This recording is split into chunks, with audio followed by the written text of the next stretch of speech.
Voilà, donc aujourd'hui, on se retrouve pour une vidéo qui est une première expérience pour moi, ainsi que pour Sandrine, j'imagine. Oui, la Euh, première.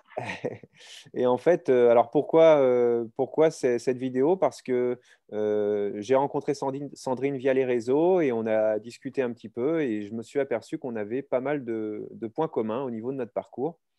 Et, Exactement. ouais. Et donc, ça me semblait intéressant de partager autour de ces similitudes et de voir aussi comment bah, l'un et l'autre, on a pu appréhender notre parcours, puisque Sandrine, tu as reçu un diagnostic tardif. Donc, déjà, tu peux peut-être, bah, je t'invite à te présenter, ce sera déjà mieux plutôt que moi qui le fasse. Donc, je suis Sandrine, j'ai 41 ans et effectivement, j'ai eu un diagnostic tardif au mois d'octobre 2020, donc il y a quelques semaines, on va dire, comme quoi j'étais Asperger. Voilà. Donc, ce diagnostic soulage beaucoup, mais voilà, il y a beaucoup de choses qu'il faut que j'apprenne et j'avance dans la vie avec ça, avec ce diagnostic qui, en fin de compte, m'ouvre plein de possibilités aussi. Et puis en même temps, répond à toutes mes questions que je me pose depuis ma plus tendre enfance. Ouais, c'est ça. C'est vrai que une fois qu'on a mis un nom sur notre différence, notre particularité, on réapprend la vie en fait. C'est ça. Et on réapprend à vivre en prenant en compte notre fonctionnement. Et du coup, c'est vrai que ce changement peut être perturbant pour nos proches ou notre entourage. Bon, on en reparlera peut-être plus tout à l'heure. Ouais. Alors, du coup, je ne sais pas si j'en ai parlé au début, mais la vidéo va tourner du coup autour du syndrome d'Asperger, qui ne s'appelle plus syndrome d'Asperger, oui, on sait, mais on est attaché à, à cette dénomination. Enfin, moi, je trouve que on a besoin de cette identité parce qu'aujourd'hui, tout est regroupé sous l'étiquette autisme, mais c'est tellement C'est large ça. que voilà. Donc, nous, on va appeler ça le syndrome d'Asperger comme ça l'était par le passé. Et donc, si on commence par le parcours scolaire, euh, alors moi, j'ai eu un parcours scolaire en dents de scie. Et du coup, là, on a un point commun par ce biais-là, puisque je crois que toi aussi, tu as eu justement un parcours scolaire un peu chaotique, Exactement. où tu pouvais Qui, passer finalement du tout au tout, quoi, d'une année à l'autre. voilà. De la mauvaise élève à la bonne élève, voilà, en fonction de ce qu'on me donnait à faire, si ça me passionnait ou pas, si le prof était captivant ou pas. Enfin voilà, c'est un ensemble de choses, quoi.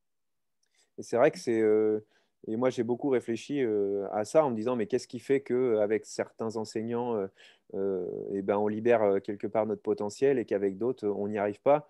Et c'est vrai que c'est assez compliqué. Je pense qu'il y a une part de ressenti. En fait, je pense qu'on a. En fait, j'ai l'impression que les personnes Asperger ont un espèce de sixième sens qui permet de ressentir euh, comment dire, l'état d'esprit des gens ou la Oui, oui. personne. Et Ouais. c'est-à-dire que si l'enseignant il vient au travail et qu'il est blasé par son métier, voilà, donc j'ose espérer que tous les enseignants ne sont pas blasés par leur métier, mais en tout cas, je pense que moi, je ressentais ces choses-là et que du coup, j'avais pas, ou du moins l'enseignant n'arrivait pas à me transmettre la fibre pédagogique et à m'entraîner avec lui, quoi.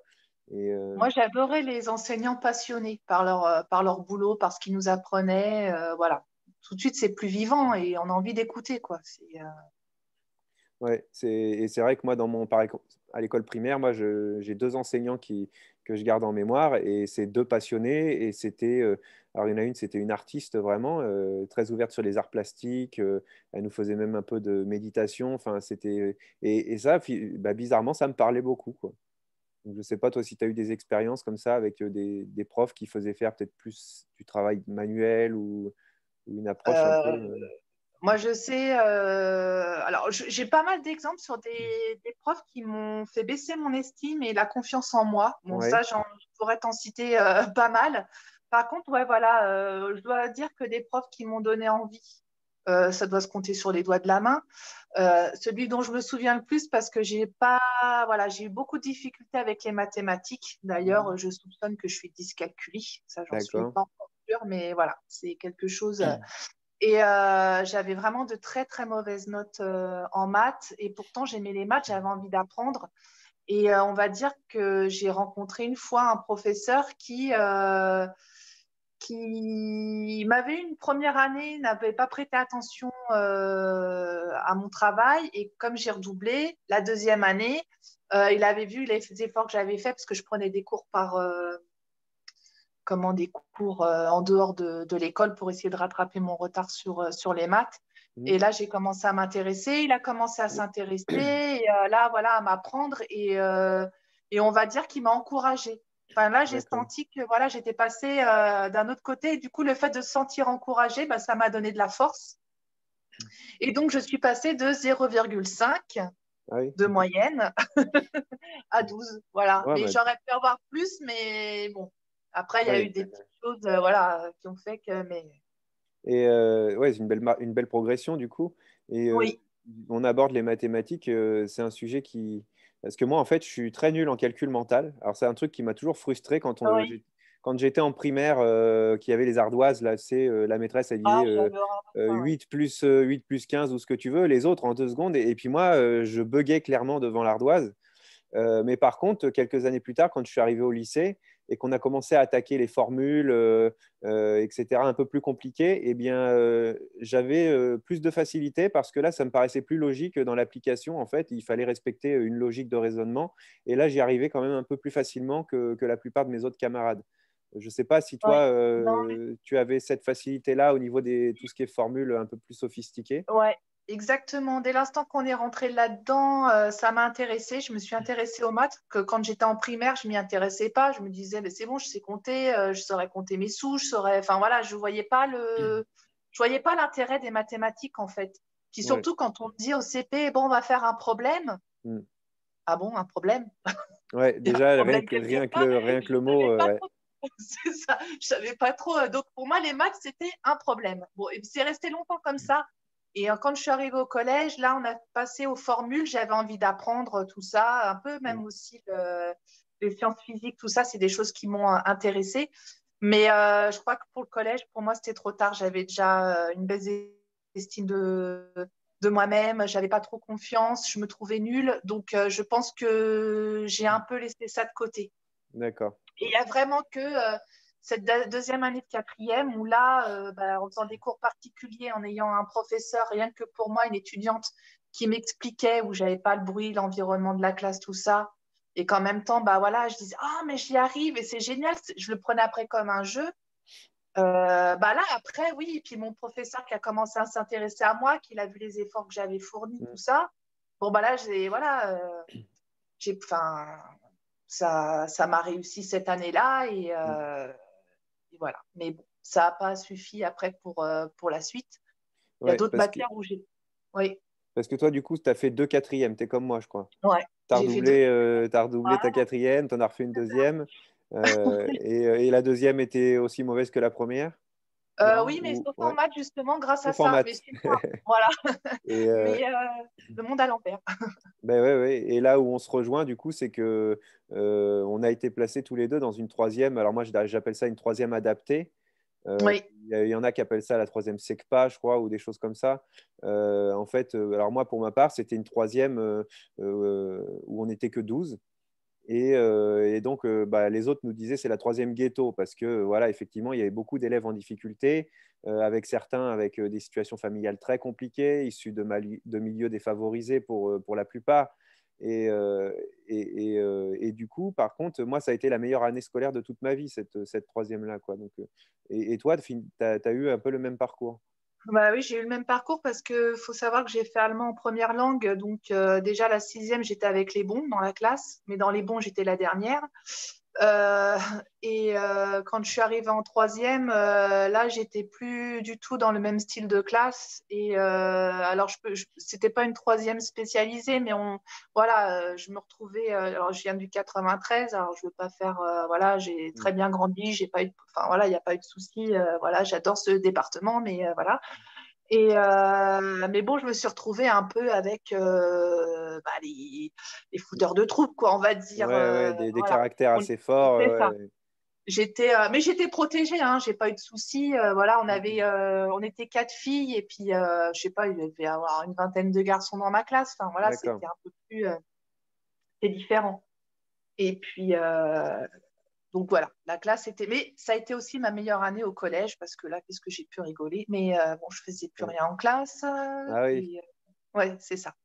d'accord. Là, bah, Et donc en fin de troisième, tu avais, eu de bons résultats ou c'était pas terrible non plus? alors j'avais des bons résultats dans certaines matières, Ouais. comme l'histoire, tout ça, parce que c'était des choses que j'aimais bien. Pareil, en fonction des professeurs. Alors en musique et en dessin, je n'avais pas de problème. Ouais. Voilà, j'adorais ça. Mm. Et en français, j'étais bonne en rédaction, mais tout ce qui était grammaire, tout ce qui était comme ça, là, c'était. Ouais, Enfin, voilà. moi aussi, j'avais beaucoup de mal avec la grammaire et Et, l'orthographe. Hein, c'est les règles grammaticales à se mettre dans la tête. Et en plus, ça me parlait pas. Et tu sais, tous les exemples ouais, qu'on donne, oui, mais il faut remplacer par tel mot. Et puis comme ça, enfin non, moi, c'est plus on essayait de m'expliquer, puis pire c'était à chaque fois, quoi. Et ouais, ouais, non. Enfin, le français, je voyais pas l'intérêt de nous apprendre la grammaire. Bon, maintenant, après, avec le recul, on comprend.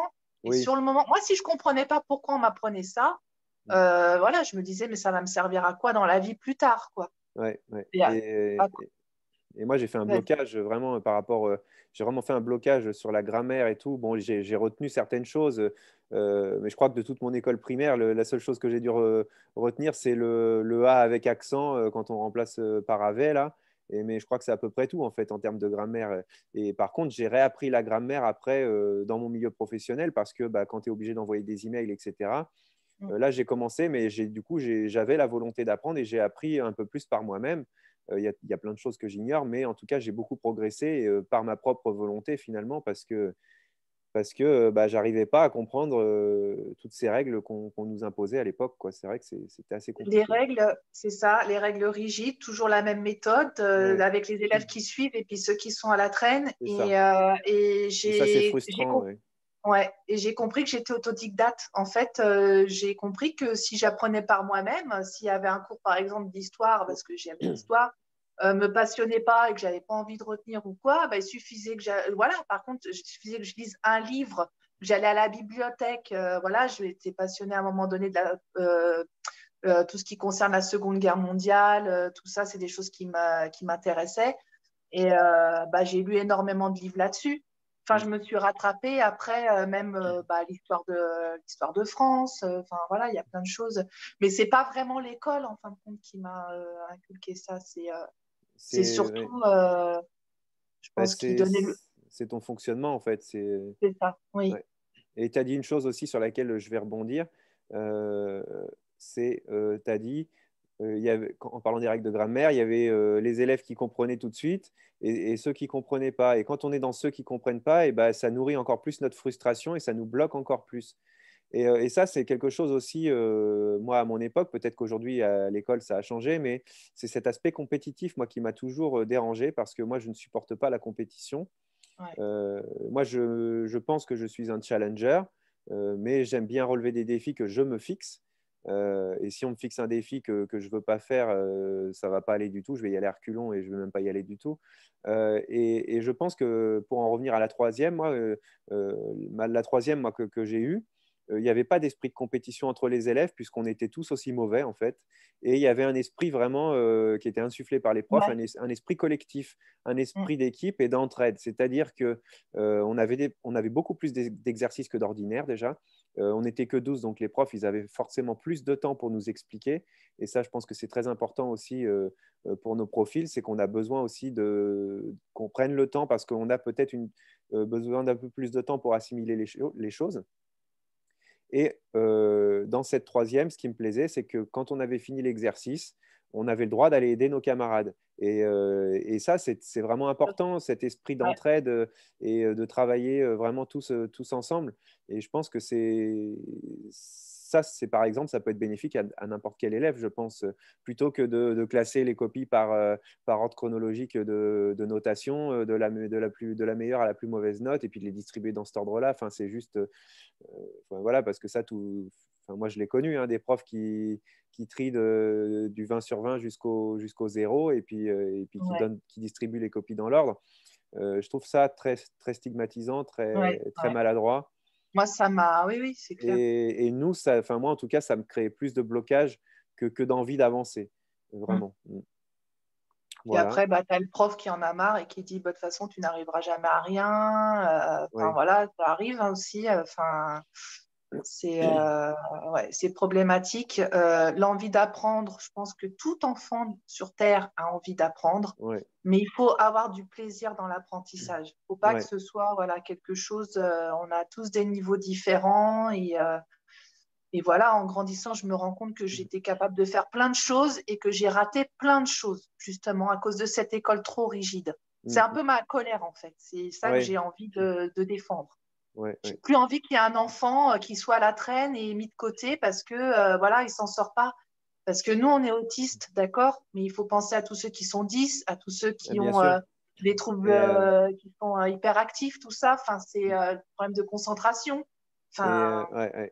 Et à ce sujet-là, d'ailleurs, parce que bon, bah, je discute de temps à autre avec des enseignants, des anciens enseignants à moi, où là, j'ai une dame qui m'a acheté mon livre et qui est enseignante aussi en lycée professionnel. Et en fait, aujourd'hui, j'ai l'impression qu'on a encore du mal dans l'éducation nationale à intégrer, c'est-à-dire qu'au niveau gouvernement, on va prendre des mesures, on va dire oui, on veut faire ci, on veut faire ça, mais sur le terrain, les actions sont très très longues à mettre en place et les résultats sont quasi nuls. Et aujourd'hui, j'ai l'impression que ces efforts d'intégration, ces efforts d'accompagnement relèvent plus de la volonté personnelle du professeur. C'est-à-dire que si tu as un professeur qui a la volonté de dire cet élève-là, il a quelque chose, euh, il est Asperger, il est dyscalculie ou quoi, et je veux trouver une méthode pour l'aider, il faut que je trouve des solutions. Il y a des professeurs qui ont cette volonté-là, mais malheureusement, tous les professeurs ne l'ont pas.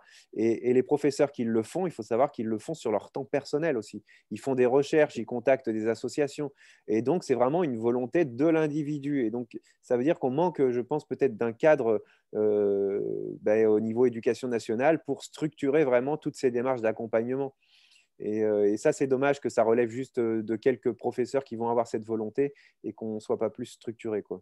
mais est-ce qu'on leur donne aussi les moyens de le Ben, faire? Moi, je c'est pense ça. Ouais. qu'au-dessus aussi, je pense qu'aussi ils sont bloqués au-dessus. Moi, j'ai lu un livre de Juliette Speranza, L'échec scolaire n'existe pas, que je conseille à tout le monde de lire. Et on voit bien que même elle, avec la bonne volonté d'apprendre à ses élèves et tout, quand même, il y a des blocages au-dessus. Mm. Et voilà, parce que bah, l'éducation nationale, enfin, l'académie, tout ça, ils demandent de rendre des comptes. Au lieu de s'occuper de ses élèves, elle est tout le temps en train de rendre des comptes pour Mm. savoir où est-ce qu'ils en sont. Enfin, voilà, ils ont énormément de travail en dehors de la classe Bien aussi. sûr. Et Mais donc, bah voilà, ils ont pas le choix que de suivre bêtement le programme. ouais. C'est voilà. Mais C'est enfin, et malheureusement, donc ça, c'est à l'image de notre société, puisque malheureusement, si tu fais le parallèle en entreprise, eh ben, en entreprise, le problème est le même. C'est-à-dire que oui, dans les gros groupes, tu as une politique salariale, tu as une au-dessus. politique handicap au-dessus qui est décidée et qui est vraiment Ouais. bienveillante. Sauf qu'après, sur le terrain, eh bien, ils n'ont pas énormément de temps pour s'y consacrer non plus.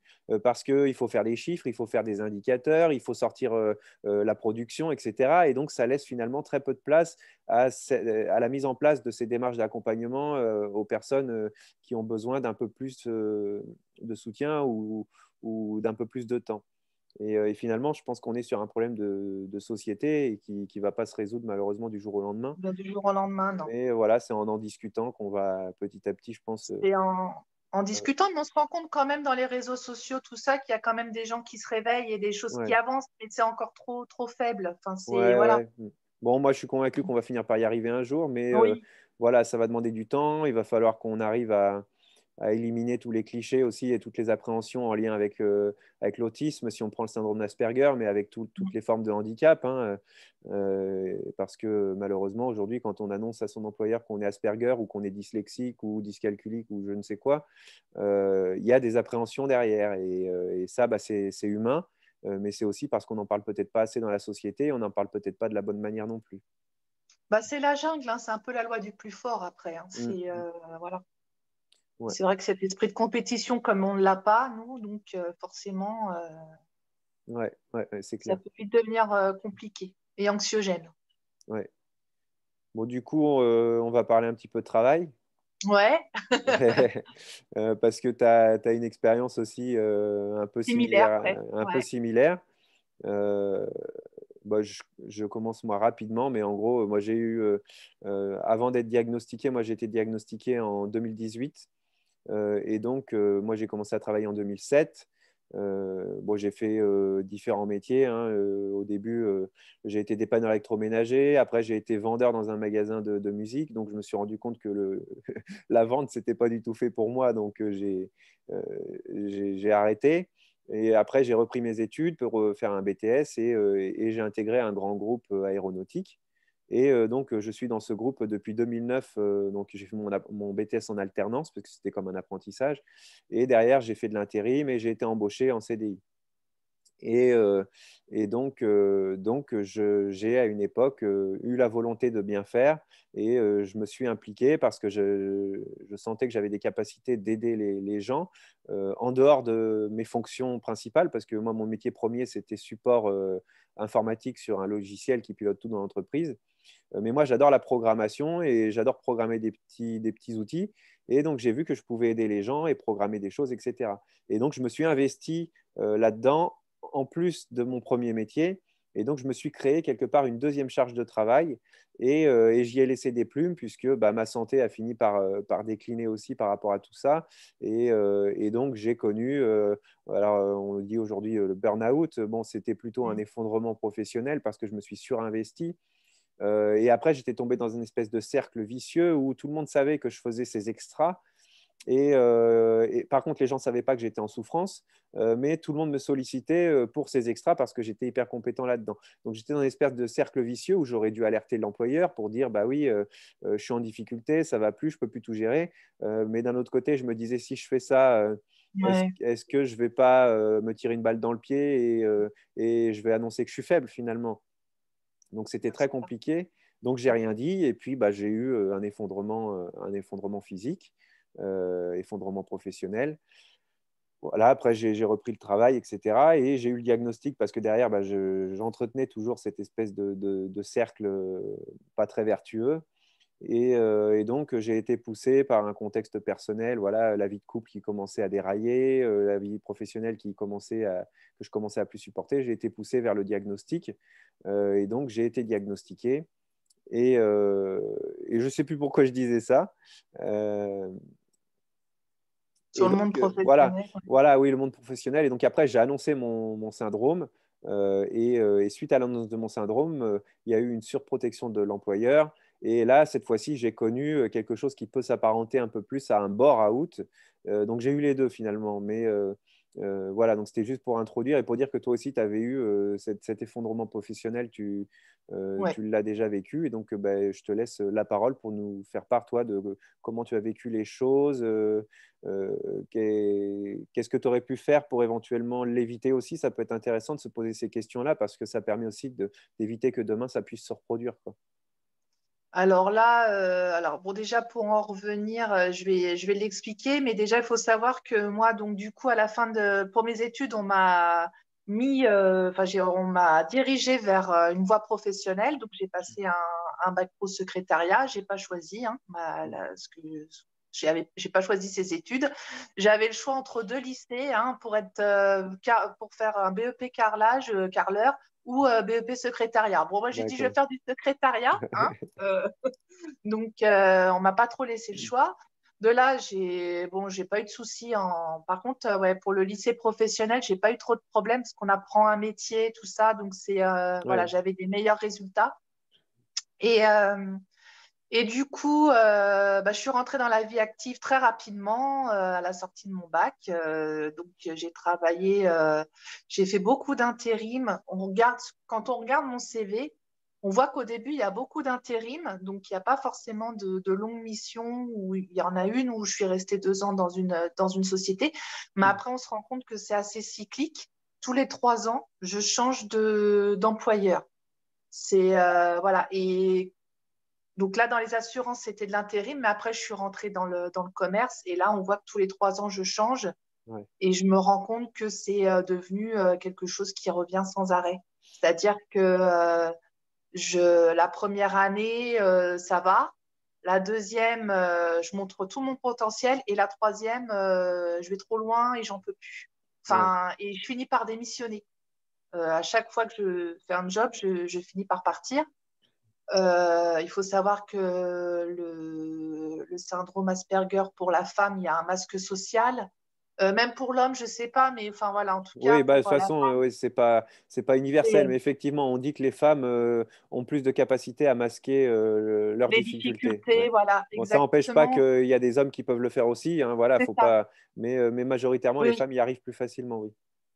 Et on se rend compte, moi je me suis rendu compte parce que j'étais depuis toute petite, sans m'en rendre compte, j'ai voulu m'adapter aux gens, j'ai voulu m'adapter au monde extérieur, donc enfin, je comprenais rien au monde extérieur, mais voilà, j'étais en suradaptation toute Mm. ma vie et c'est devenu quelque chose, une condition qui était devenue naturelle et très fatigante. Et je me rends compte bah, voilà, que dans le travail, bah, c'était devenu très compliqué parce que Ouais. bah, les gens qui n'avaient pas d'affect pour moi, c'était pas forcément, voilà, c'était un peu plus difficile dans le sens où quand tu es chez toi, tu es dans ton cocon et quand tu es dans le monde du travail, bah, c'est un peu, tu as tout le monde, hein, tu as des gens bienveillants comme des gens malveillants, C'est ça, à l'image de la société.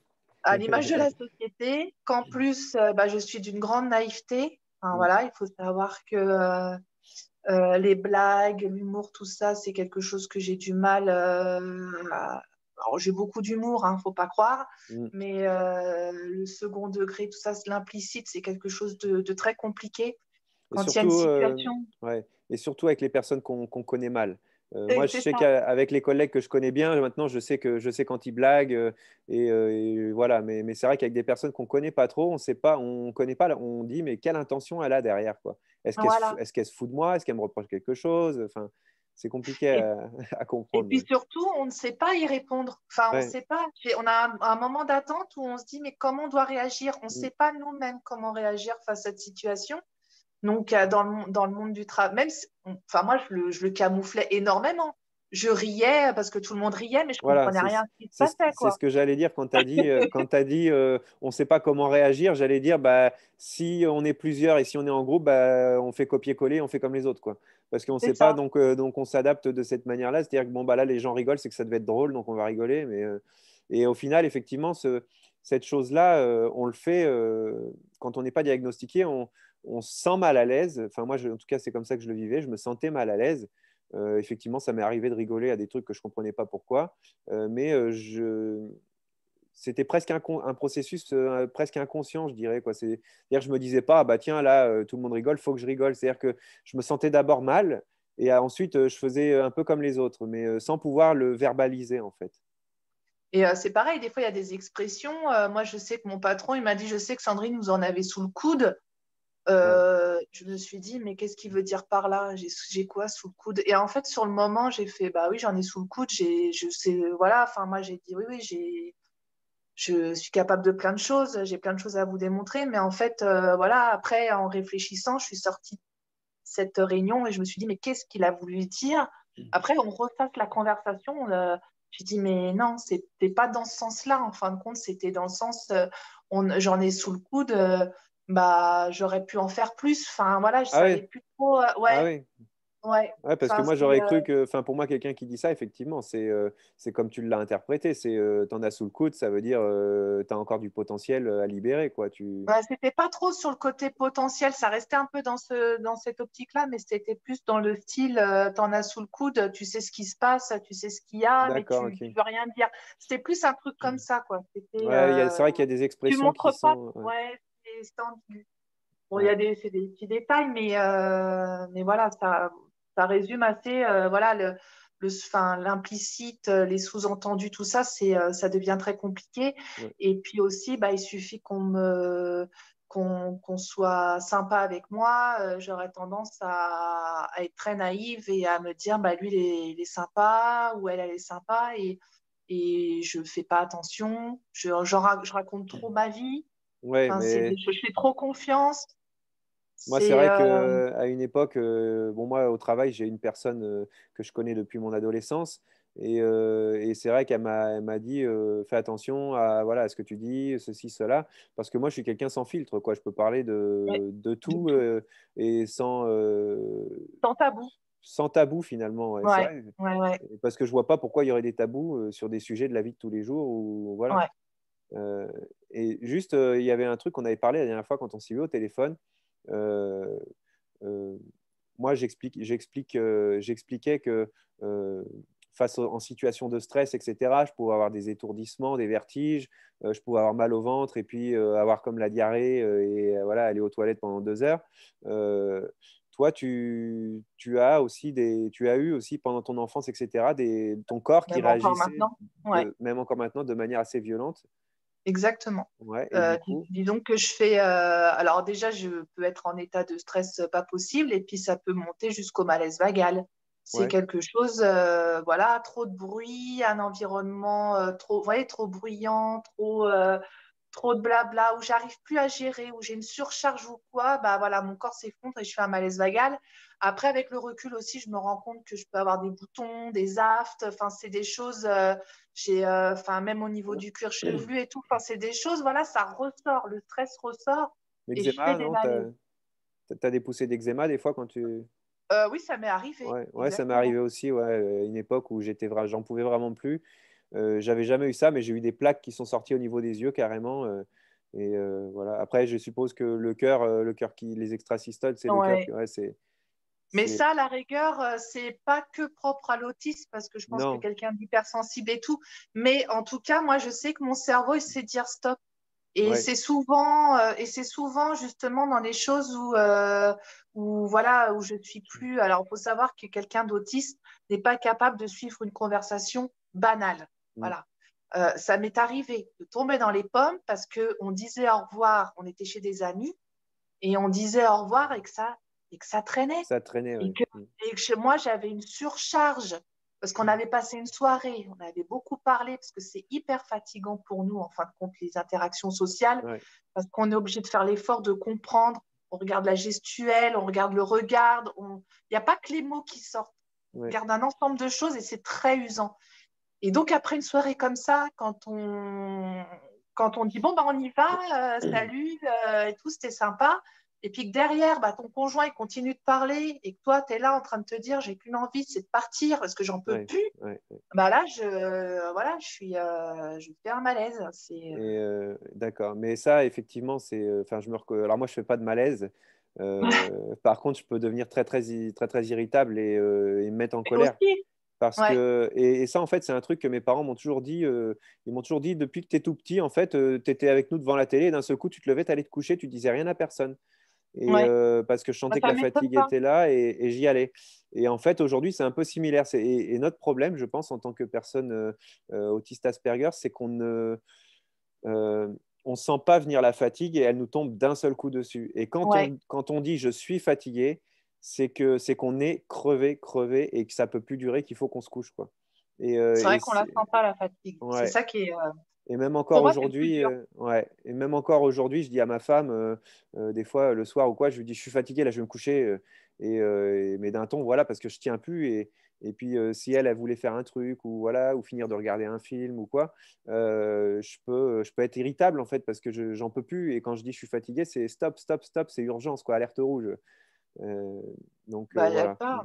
Ouais. Bah, quand je rentre du travail et que Jérôme, mon conjoint, me dit bah tiens, il y a mon pote qui passe et tout, et que moi j'ai eu ma journée de travail, tout de suite, alors ça Ouais, me fait plaisir de les voir, mais c'est compliqué, quoi, l'imprévu, tout ça. Enfin, puis je suis fatiguée. Je suis la première à aller me coucher aussi. ouais, Enfin voilà, quand je rentre chez moi, il est 19h, chez mes deux petites qui reviennent de l'école et j'ai remarqué parce je suis très rituelle, hein, c'est ouais, toujours ma journée est très très très structurée ouais, et en gros à 19h je rentre, 19h30, on mange. À 8h, les filles lavaient les dents tout comme il faut. Hein. Tout le monde, à 8h30, tout le monde est au lit, hein, c'est Mm. sûr.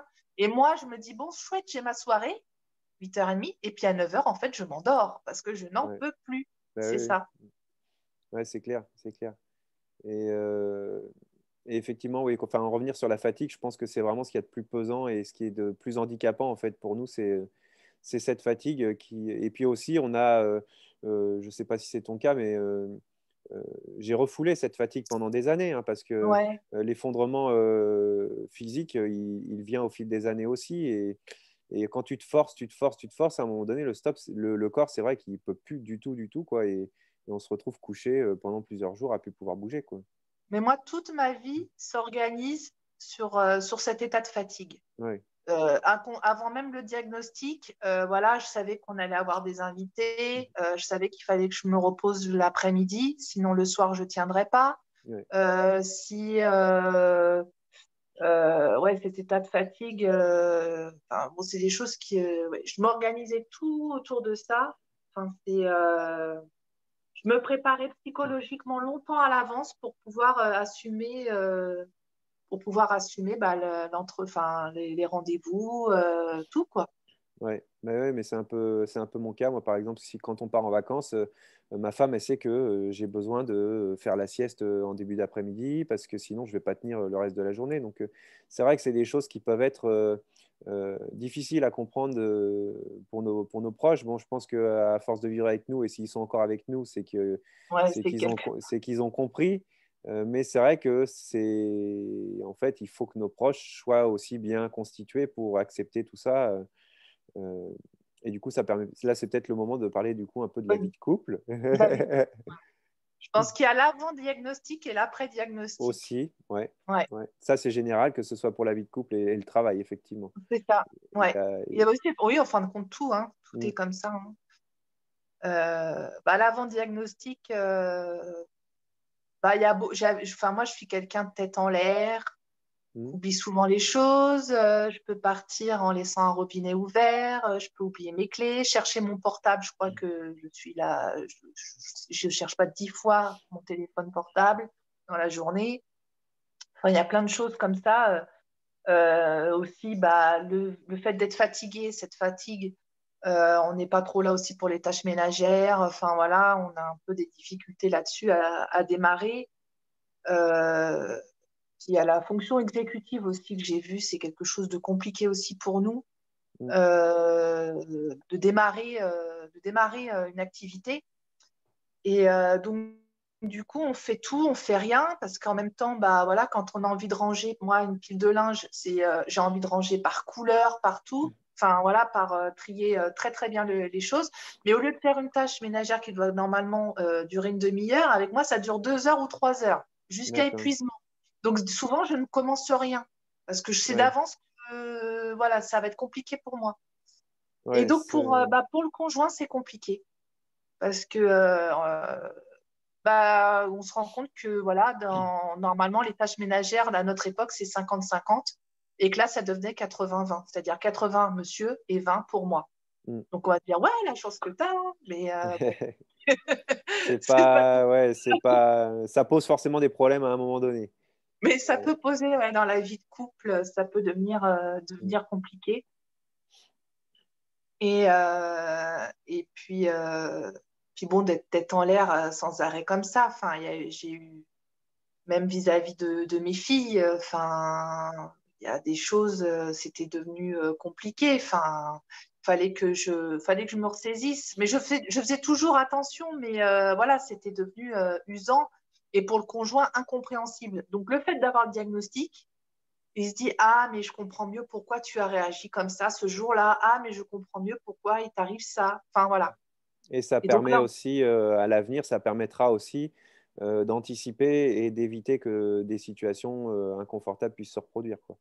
c'est ça. Et il faut quand même que le conjoint ait connaissance, quand on a le diagnostic, il faut connaître les différents symptômes de l'autisme type Asperger, parce Mm, que il faut qu'il ait connaissance, hein, mais vraiment de ça, parce que c'est quelque chose qui n'est pas forcément visible, c'est un handicap qui est invisible. Ouais, ouais. Et voilà, c'est un effort. On montre tellement rien pour essayer d'être comme tout le monde que même le conjoint peut s'y perdre et se dire, bon, bah voilà, bah non, elle comprend en réalité, mais oui, enfin, je comprends. Je comprends quand quelqu'un pleure, quand quelqu'un est énervé, quand quelqu'un est heureux.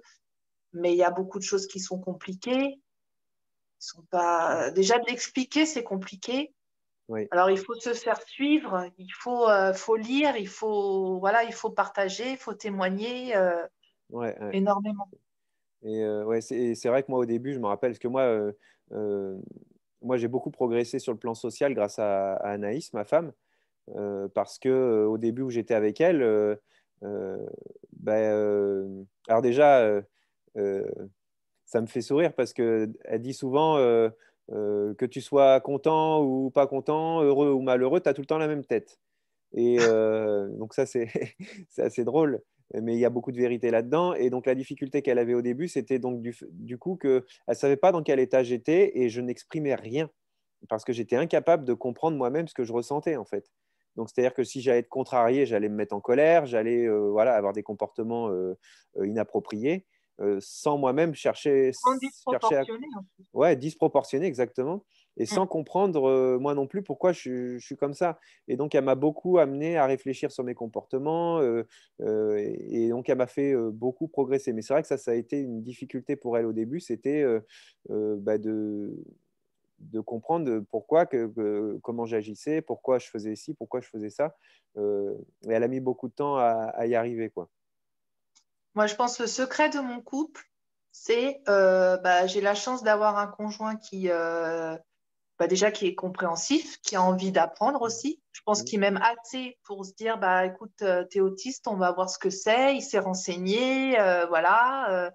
On a eu un rendez-vous avec un psychologue pour expliquer un peu tout ça. Enfin, lui, il a pu aussi dire tout ce qui n'allait pas parce que, bah, en fin de compte, pour un autiste, dans la vie de tous les jours, ça ne se voit pas, mais c'est vraiment dans le quotidien, les gens les plus proches Mm. qui peuvent se rendre compte Ah, qu'il y ça, a un c'est sûr. problème.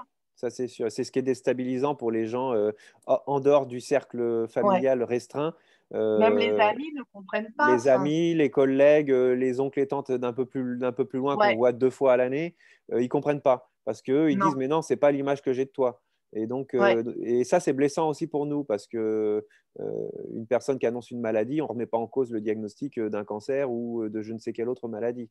ouais. Et là les gens se permettent quelque part de porter un jugement parce que ça ne se voit pas et parce qu'ils ont peut-être, ils estiment avoir une connaissance de ce que c'est et c'est une connaissance erronée malheureusement. Ouais. Et donc, ouais, je pense que le secret, c'est que voilà, il a été ouvert à ça et que voilà, il s'est pas dit. Bon, en plus, j'ai fait la dépression, le burn-out. Il y a beaucoup d'hommes qui auraient pris la poudre d'escampette. Hein. Le Ouais. fait de faire 80-20% de tâches ménagères, il y en a beaucoup qui seraient partis aussi, qui auraient claqué la porte. Mm. Mes colères, enfin voilà, pareil. Enfin, c'est des choses. Bah non, lui, il a été très compréhensif. Et puis aussi, c'est quelqu'un de très social. Donc, ce Ouais. qui fait comme nous. Enfin, moi, comme j'ai du mal à avec ça, enfin, disons, à garder des liens sociaux avec les amis et tout, ils vont me dire, mais non, tu nous appelles, mais quand même, lui, ça reste quand même celui qui m'a apporté des nouveaux amis dans ma vie. Je me rends compte que moi, toute seule, je ne suis pas capable de m'en faire. Et en plus de garder ces liens-là, c'est pour moi très compliqué. Ouais, mais c'est Parce pareil que pour moi. je vais pas forcément prendre le téléphone et prendre des nouvelles. Parce que je ne sais pas quoi dire, en fait. C'est ça. Tu vas plus Tu- appeler si jamais tu as besoin d'un renseignement Ouais, et donc après, et ça, les gens, ils comprennent pas. Ils vont se dire, ah, il m'appelle non, que parce qu'il a besoin. ouais. Les gens raisonnent comme ça et ça peut se comprendre, effectivement. Mais nous, effectivement, appeler pour. Bah, si, des fois, ça peut m'arriver, moi, d'avoir envie d'appeler quelqu'un juste parce que j'ai envie de le faire. Effectivement, ça peut m'arriver occasionnellement. Mais globalement, quand j'appelle quelqu'un, c'est parce que j'ai une requête ou j'ai un sujet à voir avec lui. Ou voilà. Ouais. Et par exemple, enfin, là, depuis quelque temps, j'échange beaucoup avec des personnes autistes Asperger. Il m'est arrivé de rester 2 mois sans donner de nouvelles à quelqu'un et de lui dire bah, est-ce qu'on peut s'appeler, j'ai une question à te poser. La personne, à aucun Eh ben, il n'y a moment, pas de problème.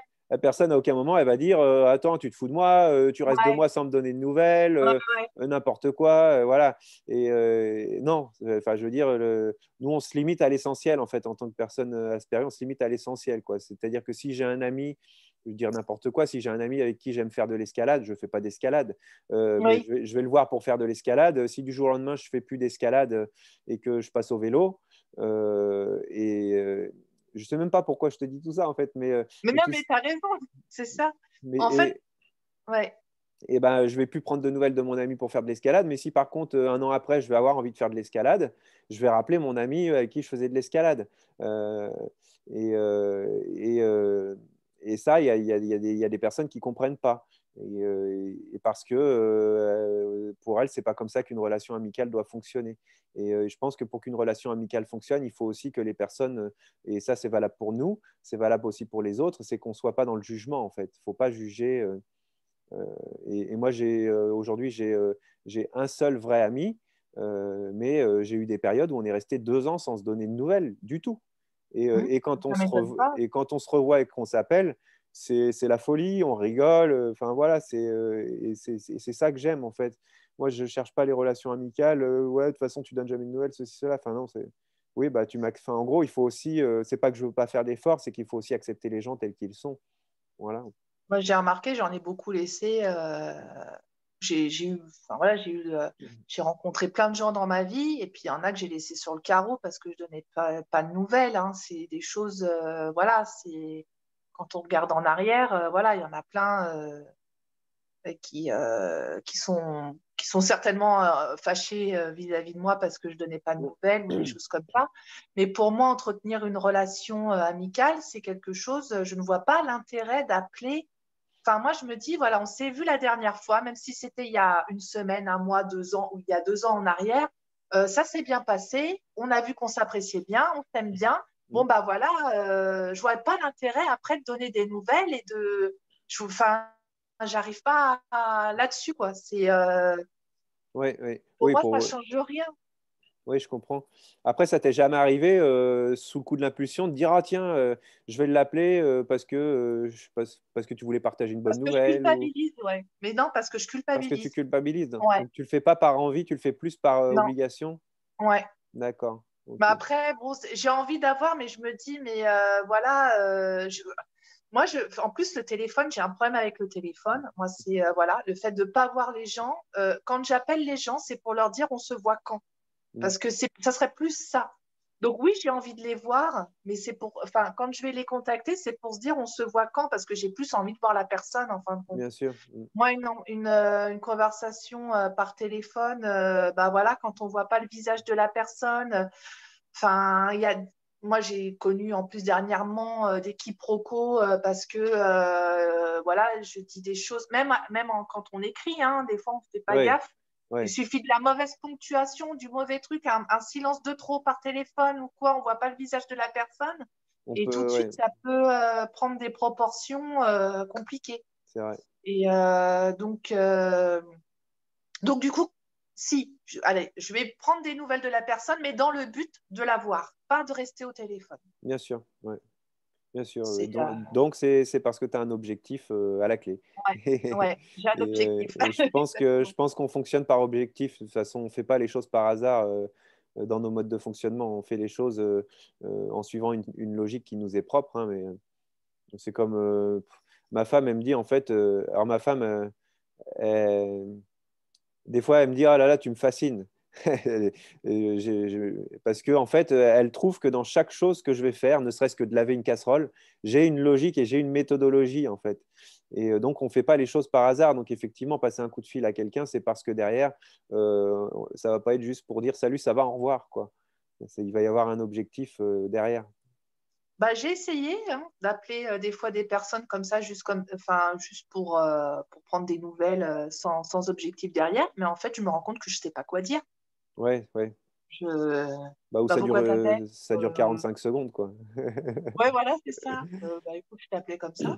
Je voulais entendre ta voix. Non, mais on ne sait pas trop. Enfin, je sais pas. Voilà. J'arrive pas à démarrer une conversation. Je suis Ouais, pas timide. Je suis pas quelqu'un. Je suis même quelqu'un d'extraverti à la ouais, base. Mais bah, même dans la relation à l'école, comme dans le milieu du travail et tout, on ne me ressent pas comme quelqu'un de timide. Mais par contre, enfin, c'est souvent les gens qui viennent vers moi Ouais, et moi, après, c'est plus facile pour moi. Mais sinon, moi, de faire la démarche, d'aller vers quelqu'un et là, de démarrer une conversation, il y a comme un blocage là. c'est compliqué, c'est Ouais, compliqué. Ouais, ouais, je suis d'accord. Je suis d'accord. C'est pour ça, par exemple, que moi, au travail, euh, je- euh, quand il y a des nouvelles personnes qui arrivent dans l'entreprise et que je dois travailler avec, euh, je préfère que ce soit la personne qui me sollicite, mais là encore, ça peut me bloquer. Et j'ai souvent, j'aime bien en général quand c'est une personne que je connais qui vient me présenter la personne, la nouvelle personne, ça permet déjà voilà, déjà de discuter à trois et puis de sonder entre guillemets le terrain et de faire un premier contact comme ça. Mais c'est vrai que aller vers les gens, ça reste quelque chose de compliqué. Ouais. ouais. Et là, je me rends compte quand je dépose mes filles à l'école, en fin de compte, toute ma vie, après, avec le recul, avec le diagnostic, je me suis dit, mais en fin de compte, je marche hyper vite dans la rue et la tête baissée. C'est Ouais. quelque chose. Et quand je dépose mes filles à l'école et que je vois toutes les mamans qui discutent entre elles et tout, moi, je suis là, je me dis, j'ai envie d'aller les voir. Enfin, mais pour moi, c'est compliqué de parler. Donc, en fin Mm. de compte, je reste dans mon coin. C'est plus Mm. facile si on vient vers moi. J'arrive pas à aller vers les gens et c'est pas de la timidité. Parce qu'une fois que le processus il est enclenché, après Ouais. c'est bon, j'enchaîne. Ouais, je Bon suis après, il faut d'accord. que ce soit une conversation aussi. Après, voilà, il y a des fois des conversations. Si on parle des travaux, enfin, si la maman va me parler de ses travaux de maison ou quoi, enfin des trucs qui m'intéressent pas, Faut pas que là ça on m'a dure, perdu. Hein. faut pas que ça Ouais. dure trop longtemps. Là j'ai un regard dans le vide, on me dit souvent, et je pars. Enfin, et à la rigueur, je peux même paraître arrogante, du genre, je m'en fous. Enfin, Mm. Donc, j'essaye, mon masque social, de dire ah ouais, ta maison et tout. Enfin, alors qu'en fait, je ne vais pas m'intéresser à ce qu'elle a fait, si elle a fait du crépi, si elle a fait de la peinture ou du papier peint. C'est quelque chose, moi, c'est pas. Bon, par contre, elle va me parler de la neurodiversité, de l'autisme, elle va me parler de la couture ou De voilà, ou d'autres choses. Scooby-Doo. Là, de Scooby-Doo, là, il n'y a pas de problème. Ah bon, toi aussi, tu as des Scooby-Doo enfin, là, il y a pas de souci. Et c'est pas de la méchanceté, mais on a du mal à suivre une Ouais. conversation qui nous intéresse pas. C'est Bah, disons qu'on on sait pas faire semblant très longtemps. non, Parce que ça nous coûte énormément d'énergie et du coup, on ne sait pas le ouais, faire. Ça dure. Enfin, voilà, faut pas que et en général, moi, ça se termine que j'entends la voix de la personne, ça résonne dans ma tête. Et je sais qu'à certains moments, il va falloir que je dise oui, oui, d'accord, d'accord. Mais voilà, il n'y a pas d'échange en fait. C'est plutôt un monologue de la part de la personne, quoi. Et, ouais, mais ouais, ça c'est vrai que bon, bah, ça fait partie de la vie en société. Hein. On sait que toute notre vie, on va être confronté à des situations comme après, ça. Donc il faut, et c'est pour ça aussi qu'il ne faut pas non plus se vivre au reclus et puis jamais sortir de chez soi. Je pense que ce n'est pas la solution non plus. Et le diagnostic, je pense qu'il est là aussi il pour est nous, nécessaire, ouais. il est nécessaire pour justement nous permettre de mieux appréhender tout ça à l'avenir, quoi. Mais des fois, je me dis, mais avant le diagnostic, je me dis, mais qu'est-ce qui va pas avec moi? J'aime les gens, mais j'arrive pas à aller vers eux. Enfin, et Mm. je suis pas timide. Enfin, Ouais, voilà. En soirée, je suis capable de prendre le micro et de chanter. Hein. Y a pas, j'ai pas de problème.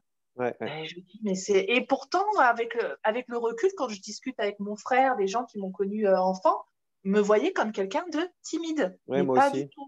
Moi aussi, on me voyait comme quelqu'un de timide, effectivement, mais je pense que c'était. Alors que je pense que j'étais réservé, ça oui, je pense qu'on peut dire que j'étais réservé, mais il fallait aussi. En fait, il fallait qu'il y ait un premier lien de confiance qui soit fait. Et après, là, enfin, moi, je sais qu'avec mes potes, enfin, avec mon pote Damien et ses frères, qui sont devenus mes amis aussi, du coup, enfin, je suis complètement barjo, quoi. Enfin, Ouais, ouais. je sais pas si c'est extraverti, mais je suis complètement.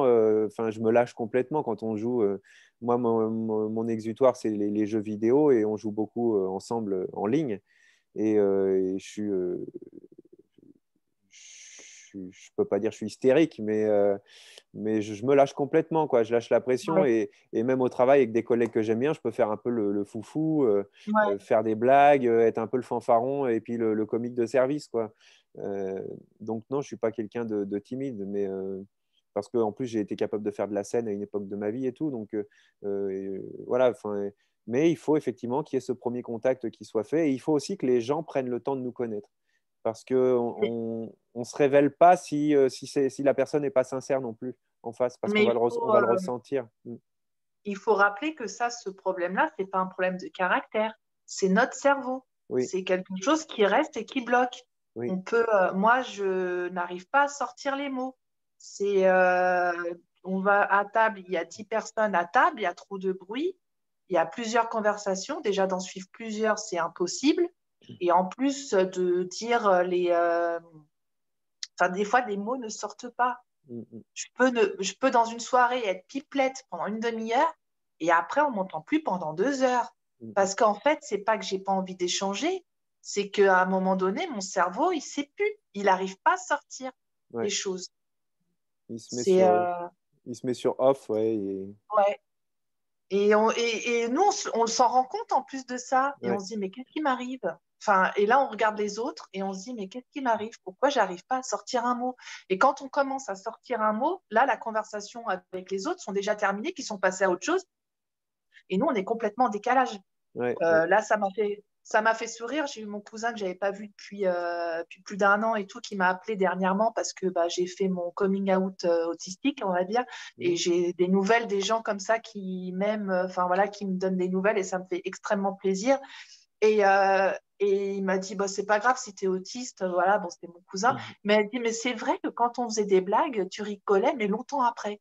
Ouais. J'ai dit, ah bah merci de me le dire. Et il m'a dit, ah non, mais je veux pas que tu le prennes. J'ai dit, non, mais c'est très bien parce que justement, ça montre encore que j'étais en décalage. C'est Mm. encore, voilà, c'est.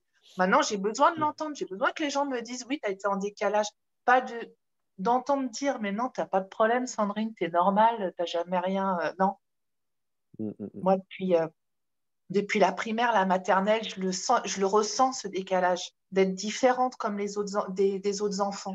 Bah oui, C'est, parce que on ne sait pas, en plus, on est plus, genre pendant les récrés, enfin moi je me souviens, j'étais plus en train d'errer dans la cour en cherchant où était ma place. Des fois, je me pointais dans certains groupes d'autres enfants et ils devaient se demander ce que je venais faire parce que je décrochais pas un mot. Mais voilà, ouais, c'est vrai que euh, on ressent le décalage depuis tout jeune, quoi. Oui. Moi, j'avais toujours une copine, une seule copine, et si elle ne me parlait plus en plein milieu de l'année, je n'avais plus de copine. Je Bah oui, n'allais pas vers les autres groupes. ouais. C'était trop difficile. Mm, mm. Et c'est pareil, bah ouais, quand tu changes de copine, même en fin d'année, et que tu as une nouvelle rentrée scolaire, les rentrées scolaires, les nombres de malaises que j'ai fait à chaque rentrée scolaire parce que j'étais pas prête, enfin voilà, j'étais pas, j'avais un temps d'adaptation avant d'affronter tout ça. C'est des choses aussi. Déjà, on voit qu'il y a une différence. J'ai dû tomber une centaine de fois dans les pommes. Bah oui, ouais, donc ouais, ouais, ouais, c'est pas. Alors, dans les pommes, j'ai pas reçu des pommes parce que quand j'étais petite, je pensais. Oh, ma mère, quand je reprenais conscience, elle me disait, t'es tombée dans les pommes. Je croyais qu'il y avait un pommier qui me tombait dessus, quoi. Ouais, Ça, ouais, ouais. c'est aussi, voilà, Ah, on est très juste, premier degré, hein. c'est ça. Juste pour l'anecdote, je devais avoir 8 ou 9 ans et mon cousin Benjamin qui faisait du foot avait eu un choc lors d'un entraînement ou d'un match, je ne sais plus, et il avait perdu connaissance. Et sa mère, Ouais. elle nous dit, elle vient à la maison, elle dit, ah là là, on a été à l'hôpital parce que Benjamin a perdu connaissance. Et elle est venue avec mon cousin, quoi, parce que c'était quelques heures après. Et moi, je vais voir mon cousin et je lui dis, ça va, tu te rappelles de moi, tu te souviens, je suis Mathieu, ton cousin. Et parce que perdre connaissance, pour moi, il avait perdu, il avait tout Qu'il avait plus oublié. de connaissances, ouais, c'est Il ça. avait tout oublié, donc j'avais été le voir, j'avais dit, tu te rappelles, je suis ton cousin et tout. Il m'avait dit, bah oui, bah attends, c'est bon, je me rappelle, oui. Mais voilà, donc c'était juste Ouais. pour l'anecdote, effectivement. Et, Mais voilà, c'est des petits signes qui se voient dès l'enfance. Pareil, j'ai remarqué bon, il y a le burn-out qui m'a fait prendre conscience qu'il y avait un problème, que c'était cyclique au niveau du ouais, boulot, que ouais. voilà. Mais il y a aussi le fait d'avoir deux filles. J'ai remarqué, parce que faut savoir que le syndrome d'Asperger, c'est quelque chose de génétique. Donc moi, Oui, je sais de qui vient ce syndrome-là dans ma famille maintenant. oui, moi Je aussi. pense que voilà, ça a soulagé aussi cette personne-là. quelque part. Je pense que c'est la personne c'est peut-être même la personne que je comprends le mieux maintenant. Mm. Et à 40 ans seulement. Enfin, tu vois, c'est Ouais, autant ouais, petit, je ne comprenais pas les réactions et tout. Et voilà, maintenant, je sais ce que la personne ressent. ouais.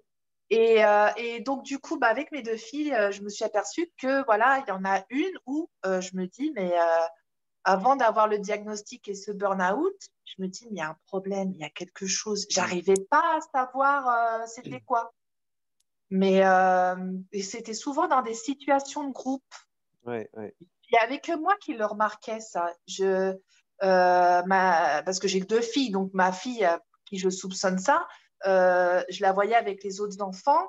Les autres enfants allaient vers elle, elle pouvait suivre un groupe, mais ce n'était pas elle qui faisait la démarche. Mm. Et puis parfois, il y avait des situations où je sentais qu'elle ne savait pas trop, qu'elle stoppait lors d'une réaction. Et je me suis dit, mais ça, j'ai l'impression de revivre ce que j'ai vécu. C'est une situation avec un enfant et enfin, voilà, ma fille qui avait un enfant en face de lui qui jouait à quelque chose ou qui lui disait quelque chose et ma fille ne pas comprendre. J'avais l'impression qu'elle ne comprenait pas les attentions de cet enfant. Ouais, bah oui, oui. Et j'ai dit, mais ça, je l'ai vécu. C'est Ouais, donc toi, après, il y a eu l'aspect professionnel qui t'a fait ouais, déjà faire, avoir une première prise de conscience et ensuite tu as, en fait, tu t'es vu dans les comportements de ta fille, tu t'es reconnu en tant ouais. qu'enfant et c'est là où tu t'es dit, mais il y a un truc, quoi. Il y a un truc. Et puis Ouais, après, bah, une fois qu'on a le diagnostic, tout s'emboîte. Hein. On ouais, pense à un de nos parents qui a ce syndrome-là, voilà, et qui, quand on lui explique, tu dis, je suis sûre que ça te parle, la manière dont je t'explique le syndrome, je suis sûre que tu te reconnais, et que la personne te dit, bah oui, je t'ai pas fait un cadeau, ma fille. Tu te dis, voilà. Et puis derrière, tu as ton enfant qui, tu ressens quand il y a du monde ou quoi, les interactions sociales, c'est compliqué. C'est pas de la timidité, c'est juste d'aller vers l'autre. mm, Une fois que ma fille, les autres enfants vont vers elle, il n'y a pas de problème. Il y a des situations. Puis là, et le fait puis, d'être en arrêt maladie, je la dépose à l'école, je le vois comment réagir avec les autres, et là, ça me met aucun doute. Et puis, il y avait aussi ces colères inexpliquée jusqu'à l'âge de 4-5 ans, où pendant 3 heures, elle pouvait se mettre en colère, mais une colère que, voilà, moi, je fais discuter ça avec des collègues ou des amis. Bah, tous les autres enfants qui font des colères, bah, il faut les laisser, il faut les. Enfin, ou alors, bah, c'est des caprices. Enfin, voilà, on mm, entend plein de choses. Mais là, j'ai dit non, c'est pas des caprices, c'est pas des colères, c'est elle n'arrivait pas à gérer, à se stopper. Elle pouvait ouais, tout casser autour d'elle et ça durait 3 heures. 3 heures Imagine 3 heures de colère d'un enfant. mm, C'est mm, un truc que tu peux même pas, toi, ni son père, ni moi-même, pouvions la consoler, quoi. C'était très compliqué. ouais, Enfin, il y ouais. a plein de choses.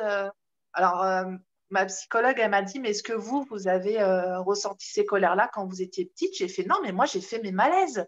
Mm. Ouais, C'est-à-dire ouais. qu'elle, elle Bah l'a elle après, l'a exprimé. ouais, on est tous différents, effectivement, et ça se manifeste de manière différente chez chaque individu. Ouais, ouais. Ouais. Donc, je peux faire des baisses de tension, parce que j'ai des fois des tensions très basses, et puis je peux faire des malaises, je peux faire des aftes. Maintenant, je me dis, bon, voilà, les stress, les boutons, l'eczéma, enfin, c'est des choses. Bon, l'eczéma, c'est pas, ça m'est arrivé une ou deux fois, c'est pas non plus quelque chose de récurrent. Et puis moi, alors, il y a beaucoup d'Asperger qui ont des problèmes avec la nourriture, Oui, mais dans le sens où ils ont du mal à manger, ça peut être même de l'anorexie ou des choses comme ça. Et moi, c'est l'inverse, en fait. C'est-à-dire d'accord. que j'ai tendance à la boulimie, Ah, par contre. d'accord, Ouais. d'accord. Si je Et suis trop stressée, tu manges de tout? ouais, de tout, Ouais, alors que mais moi, je suis je mange très très mal. compliqué. Ouais, d'accord. Parce que moi, je suis très compliqué. Moi, mon alimentation n'est pas très variée, hein, donc c'est pâtes, haricots verts la plupart du temps. Bah, Euh, quand je lis tous ceux qui ont Asperger, souvent, c'est ce qui ressort, c'est ton profil à toi. ouais. C'est enfin Et, voilà les problèmes, le tri dans la nourriture, tout ça. ouais, Alors que parce que moi, c'est toi, tu manges de tout je mange et trop et mal, très mal. C'est-à-dire que bah j'ai après, besoin je bouffe quoi. Et puis il faut que je sois repue. C'est-à-dire que vraiment, quand c'est au boulot, c'est ça. Et puis, je mange. Si après, j'ai des habitudes et je mange tout le temps la même chose. Une fois que j'ai un repas que j'aime bien, je peux le manger 10 fois dans la semaine. Hein, ça ne me pose pas de problème. D'accord. Mais je mange trop. Enfin, Ah, bon, bah après, ouais, c'est vrai on compense tous à notre manière, quoi. Et puis ça, c'est peut-être les femmes qui réagissent aussi plus comme ça, je sais pas. peut-être, ouais, je sais pas. Je connais d'autres femmes qui peuvent faire ça aussi. Je dirais pas qui, mais dans mon entourage. Et bon, ouais, et du coup, bon là, on doit pas être loin ça doit faire pas loin d'une heure, je pense. Ouais. On avait dit qu'on n'essayait pas trop dépasser. Juste pour conclure, parce qu'il y a beaucoup de personnes Asperger qui ont peur de vivre en couple ou qui n'osent pas se lancer parce que ça leur fait peur. Toi, tu leur dirais quoi aujourd'hui? Moi, je leur dirais qu'il faut trouver chaussure à son pied, peu importe s'il est neuroatypique. Alors, c'est les gens sans neuroatypiques, c'est les gens comme nous, et les Mm. neurotypiques, c'est les gens sans syndrome Asperger, sans autisme. Oui. Donc, peu importe, ce qu'il y a, c'est qu'il faut une personne, soit je pense qu'il faut une personne qui ait les mêmes passions que toi, à la Mhm. rigueur, pour partager des choses. Si l'Asperger autiste, il faut qu'il ait les mêmes passions. Sinon, s'il n'est pas Asperger ou autiste, il faut qu'il soit très tolérant, sociable et à l'écoute et sans jugement. Et voilà. Par Et contre, ouais. il est taré, quoi. Ouais, c'est ça. Et il faut aussi, je compléterai juste en rajoutant qu'il faut que la personne qui partage notre vie comprenne qu'on a aussi besoin de temps pour nos centres d'intérêt et que tout ça, bah, faut effectivement le prendre en compte euh, parce que on a besoin je pense que c'est notre moyen, enfin moi en tout cas, c'est mon moyen d'évacuer, c'est de me plonger dans des centres d'intérêt. Euh, mais il faut aussi que la personne autiste sache que bah, quand on est en couple, il faut savoir faire des efforts. On ne peut pas non plus vivre que dans son monde et dans ses intérêts. Et il faut aussi accorder du temps à la personne qui partage notre vie. Et c'est là aussi où bah, ça peut être compliqué. Et la clé du succès, pour moi, ça reste, et ça c'est valable pour tous les couples, ça reste le dialogue. Ça reste Ouais. de discuter, de ne pas attendre que la situation s'envenime pour dire les choses. Il faut le dire dès le début. Si la personne se sent délaissée, faut qu'elle le dise tout de suite pour corriger le tir. Il ne faut pas attendre le divorce, quoi, en quelque sorte, Ouais. pour reprocher les choses. Faut le dire tout de suite et il faut être capable de l'entendre des deux côtés, aussi bien que la personne autiste ou la personne non autiste, quoi. Et si on est en plein effondrement, parce on a parlé de la colère, mais aussi on peut être replié sur soi. Oui, il y Et a des il faut, périodes où ouais. voilà, à la rigueur, il faut nous laisser. Mm. Et puis bah après, voilà, dire à notre conjoint de revenir vers nous un peu plus tard, mais il faut que ça soit même à la rigueur la personne, enfin le conjoint qui revienne vers la personne qui a des problèmes d'Asperger pour reprendre la conversation là où on en était. Enfin, parce que le repli sur soi, c'est pareil, on n'est pas capable de sortir un mot. On a notre cerveau qui est off Ouais, et ouais. enfin voilà, on peut Mais oui, et du coup, il faut que la personne qui partage notre vie le comprendre, ouais. soit, alors, faut pas ou alors, si, il faut se mettre avec un psychologue ou un psychiatre. Mais en tout Ouais, cas, il faut que la personne qui partage notre vie ait une approche un peu psychologique, ouais, c'est-à-dire aussi de chercher à comprendre et de nous amener à réfléchir sur nos comportements aussi. Parce que c'est comme ça qu'on progresse, quoi. C'est en discutant sans forme de jugement, quoi. C'est-à-dire qu'on peut très bien avoir des crises de colère, hein. Faut pas juger, mais par contre, il faut en discuter de pourquoi. Est-ce que tu penses que c'était justifié? Comment on aurait pu éviter que ça arrive? Voilà. Et en fait, ben voilà. Donc, juste pour dire que la clé du succès, c'est le dialogue, mais que ouais. c'est possible, je pense, de vivre en couple quand on est Asperger. Il y en a plein, hein, on n'est pas les seuls. Mm. Et voilà, faut être conciliant aussi bien du côté de la personne autiste que de la personne qui accompagne. Ouais, exactement. Voilà. Je ne sais pas si tu avais d'autres choses à dire. Non, ouais. Puis après, ouais, comme tu disais, c'est aussi à nous de faire attention aussi à notre conjoint. On essaye quand même, voilà, le succès aussi, ça va dans les deux sens. En fait. Il faut. Alors après, moi, pour mon cas personnel, c'est assez compliqué de me rendre compte quand mon conjoint, enfin quand ma conjointe a besoin d'attention. parce que quand je suis plongé dans une activité ou quoi, j'ai tendance à me couper du reste et donc elle se manifeste, elle sait se manifester quand elle a besoin d'attention, de toute Ouais, elle façon. le Donc, voit. ouais, Mm. donc, mais ça, c'est peut-être parce que je suis un homme. Peut-être que toi, en tant que femme, tu arrives un peu plus à le percevoir, ces choses-là. Ouais, non, moi ça va quand il a besoin ou quoi, j'arrive à le voir, mais des fois j'ai pas envie. Enfin, j'ai envie d'être dans mon coin. Ça, c'est le problème. Mm. Ça, c'est le problème, ouais, un peu compliqué. On peut être dans la même pièce, mais pas être ensemble, hein. Oui. Ça va, il a des activités. Il adore l'informatique, il adore la moto, il adore bricoler. Donc, je pense aussi que ça m'aide. J'ai pas un conjoint qui est H24 sur moi. Enfin, Ouais, bien sûr. Oui, c'est ça fait important aussi aussi. peut-être partie du secret aussi du couple, c'est qu'on a chacun nos activités et qu'une fois qu'on a fait nos activités, moi que je suis sortie de ma bulle d'autiste et que lui de ses activités, bah, de temps en temps on aime se retrouver et Voilà. discuter de ce qu'on a fait. Enfin voilà. C'est ça. C'est ça, c'est se laisser du temps, mais ça, c'est valable aussi pour tous les couples, hein. Oui, C'est se laisser du temps aussi, effectivement. On peut être assis sur le même canapé, mais l'un peut faire du tricot, l'autre surfer sur Internet ou je ne sais quoi. ouais, voilà. Et puis après, à un moment donné, stop, on plie tout et puis là, on se retrouve. Euh, Mm. et c'est valable dans une journée, c'est pareil. On peut faire des activités chacun de notre côté et avoir plaisir de nous retrouver après, effectivement. Ouais. Je pense qu'il faut se laisser des libertés dans un couple, de toute façon, pour l'épanouissement de l'individu. Voilà, effectivement, on a besoin de l'épanouissement à deux dans un couple, mais je pense aussi que chaque individu a besoin de trouver son propre épanouissement dans des activités qui lui sont propres. Mm. Je pense. Après, je suis pas, voilà, je suis pas psychiatre, hein, mais moi, c'est comme ça que je le vois en tout cas. Après, hein, enfin voilà, si la personne, si elle attend trop après moi, je sais que je ne serais pas capable de lui donner tout ce que, Mm. voilà, il faut vraiment. On a quand même nos distances, hein, Faut quelque qu'elle ait une part. certaine autonomie quelque Ouais. part. Oui, Et surtout qu'elle n'ait pas de doute. C'est pas parce qu'on est distant qu'on n'aime pas cette personne. c'est ça. Enfin, Mm. voilà. Mm. Oui, Donc, ça, si la personne en face de toi est jaloux, possessif, ou voilà, ça peut vite devenir compliqué.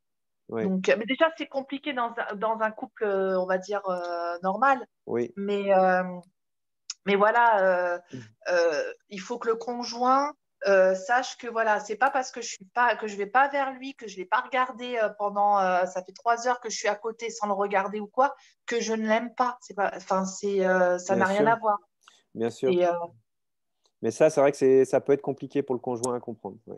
ouais. Mais Bah, donc, surtout que au début, on est quand même, bah, comme toute relation de couple, c'est assez fusionnel, hein. Au début, on est amoureux, on a des palpitations, voilà, nous, en tant qu'Asperger, c'est notre nouveau centre d'intérêt, donc on en fait des caisses, on en fait des tonnes, et que du jour au lendemain, bah voilà, après, comme toute situation change, on dit que l'amour dure 3 ans, c'est un autre amour qui se transforme, en fait. mhm. Et c'est là, à partir de ce moment-là, où là, le quotidien et tout, où le naturel revient, et que le conjoint se rend compte bah, que non, il y a quelque chose quand même. Mhm, C'est pas mhm, la Sandrine que j'ai connue au début qui était exubérante, enfin, feu d'artifice, voilà. mhm. C'est qu'à un moment donné, bah après, on cache plus ses défauts, enfin, on se montre tel qu'on est, enfin, c'est le masque qui Ouais, tombe hein, en vivant avec quelqu'un ouais, ouais. Mais bon, c'est pas pour qu'on ça n'aime pas. qu'on ne l'aime pas et que ça vire à la catastrophe. Voilà, c'est juste Ouais, effectivement une relation, elle évolue continuellement de toute façon et une vie de couple, ça se construit petit à petit en fait. On parle souvent du coup de foudre. Moi, je pense que le coup de foudre, ça peut exister, mais moi, je vois plus ça plutôt comme une attirance physique de mon point de vue, parce que pour moi, la vraie relation de couple, il faut forcément qu'il y ait une certaine attirance physique, bien sûr, mais ça se construit avant tout. ouais. Et ça se fait à deux, et on avance à deux. Et donc, effectivement, ça évolue tout au fil de la vie, et il faut savoir justement dialoguer pour réajuster. En fait, c'est tout le temps en fait trouver le juste équilibre et réajuster continuellement, je pense. Ouais, exactement. Voilà. Bon, je sais pas si tu as autre chose à rajouter. Bah là, non. Après, il y aura encore plein d'autres choses à Bah voir, oui, mais voilà, en après vidéo, ça c'est un va, peu. puis ça va être trop long à regarder après pour les gens qui vont. Déjà, si les gens ont survécu jusque-là, on peut les remercier. Ouais, exactement.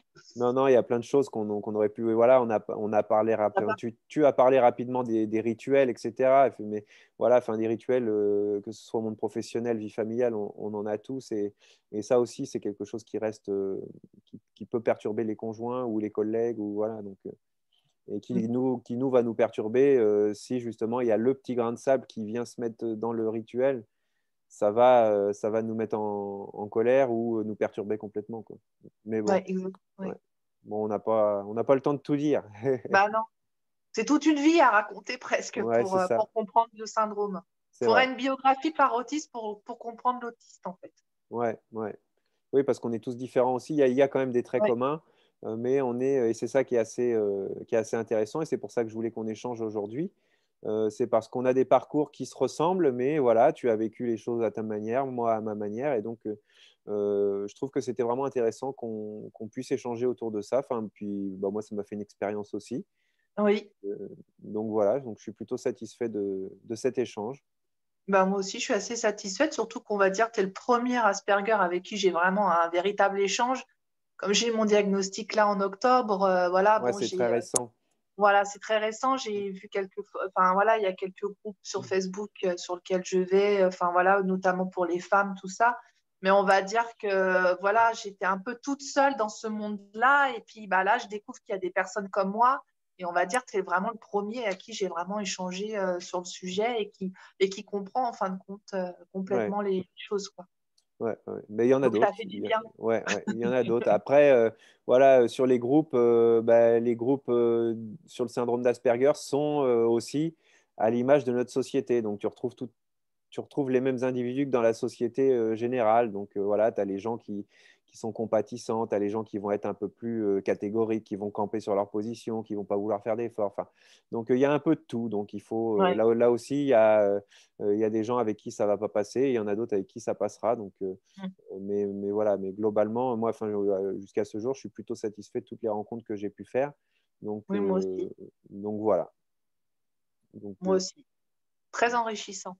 ouais, c'est ça, c'est intéressant. Et moi, je m'intéresse plus à l'humain, à la vie de tous les jours, plutôt que voilà, plutôt qu'aux statistiques, enfin, ou au parcours diagnostic, ou enfin, voilà, moi, je pense que l'essentiel, c'est la vie de tous les jours, c'est comment on vit, Ouais, comment on appréhende et comment on fait pour mieux vivre. Voilà, c'est ça. Ouais. voilà. Parce Et que, pour améliorer les choses. voilà.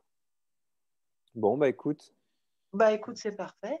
bon, on va en rester là, là. Ouais. Bah Bon. merci Mathieu. Bah, de rien, merci à toi.